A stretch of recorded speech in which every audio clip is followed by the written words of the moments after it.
It's in this course that we're teaching, we talk a lot about unlearning, where you take stock of your habits and realize the things you have to change if you're going to actually move forward. And I think what you just said about knowing when the career that your path you're in is not working for you, and having the courage or the confidence to move into another one is almost something we have to help students to learn. To learn that paths are never straight. That I think when you're 18, you think, okay, I'm going to graduate, and then all my problems are solved. Well, I see you smiling.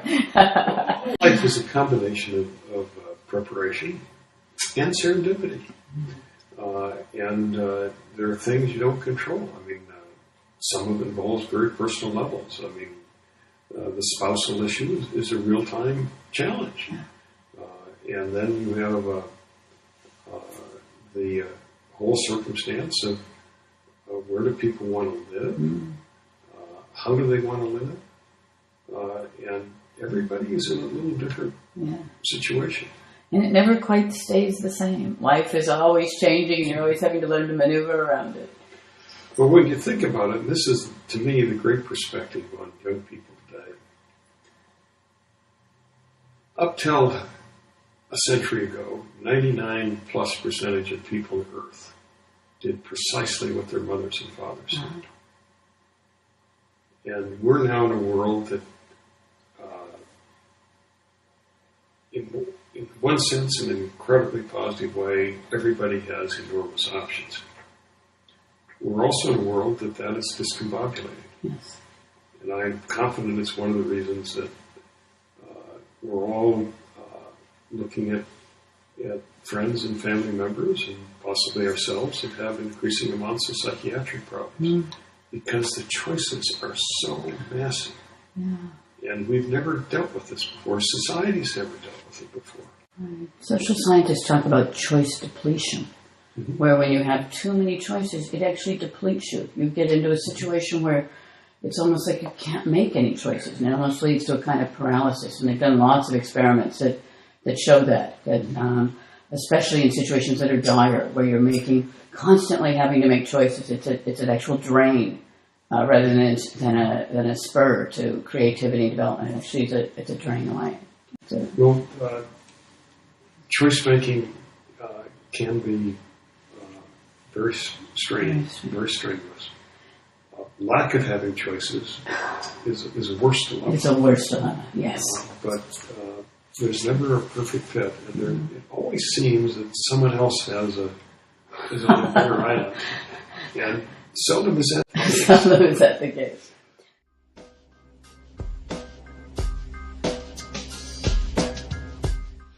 There's one question we've been asking everybody, and it's a favorite question of mine, and it seems so simple, but it often tells us a lot about human nature, and that's, who was your favorite teacher or teachers? And have you carried any of their lessons into your everyday life now? Are there any lessons that you learned that still stay with you and still inform your life? Oh, absolutely. I think I've probably been more fortunate with mentors than anybody I know. And it began quite young. I mean, everyone is influenced by parents, and they always lead. And when you're brought up in the Midwest, coaches matter. I mean, I had a high school coach and will always be a mentor of mine. And that's true of many people. Their coaches can be foster parents in many ways. In my state, the sport of wrestling is a very big thing. It mattered in life.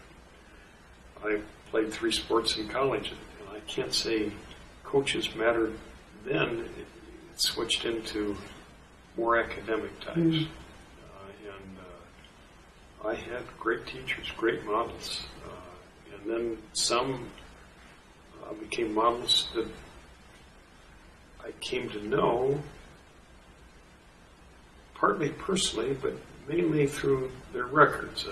One of my great heroes is a man named George F. Kennan, who was a very diplomat scholar of an era, who defined American foreign policy through 8 administrations. He coined the doctrine of containment. And then I've had ambassadors that I served with as a young foreign service officer that this country should be immensely proud of. And in public life, I've had colleagues that I have truly admired and colleagues that I haven't. And you can have models of what we like to think of as near perfection, and you can have models that kind of go in the opposite direction, and you can have mixed models. I served as a Foreign Service officer under a president named Richard Nixon. Mm-hmm. And Richard Nixon had some positive attributes, but I chose to resign one night when I thought he tried to put himself above the law. Mm-hmm. And so you can be influenced by people who are exceptional, but you also learn from people that are not. Mm-hmm. And that is life. Right. I love the idea that our teachers are not always the best models, but sometimes we learn from their mistakes as well as from what they give us. As a matter of fact, if you think about a line every parent tells their child more than once, child, learn from your mistakes, and that's true. But a really smart person should learn from the mistakes of others. And a sage should learn from mistakes of others and from the great things others do, and kind of tie everything together. And in that, the more one can review circumstances, if you think of a novel, one identifies with a character, and then one sees a character that one sees flaws in, but one learns from all of that. If you read history, there are great men in history, great women in history. And then there are some counter characters.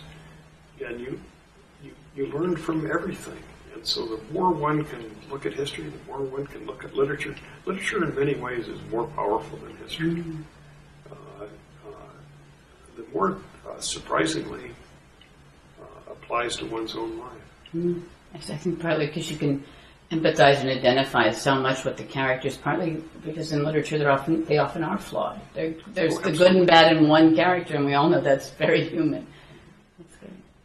Is there anything you have where we think there will be tens of thousands of students taking this class online around the world? Are there any last words you'd have for our students out there taking this class? Well,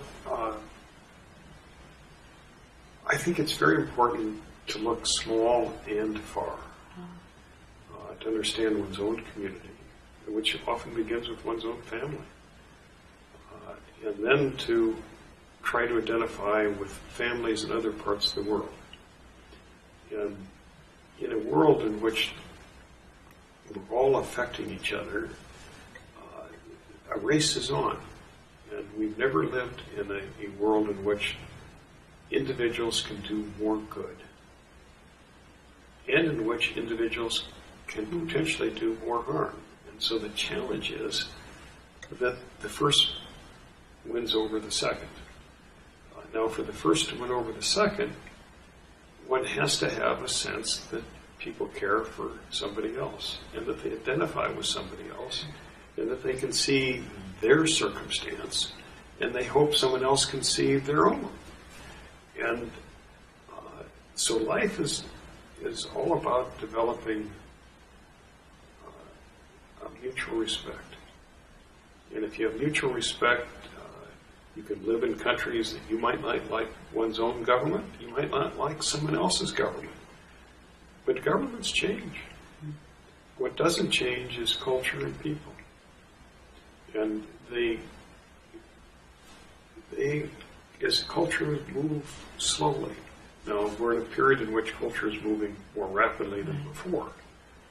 But culture is more important. People are more important than their governments. That seems like the perfect note on which to end. Thank you so much for taking the time to be with us today. Thank you.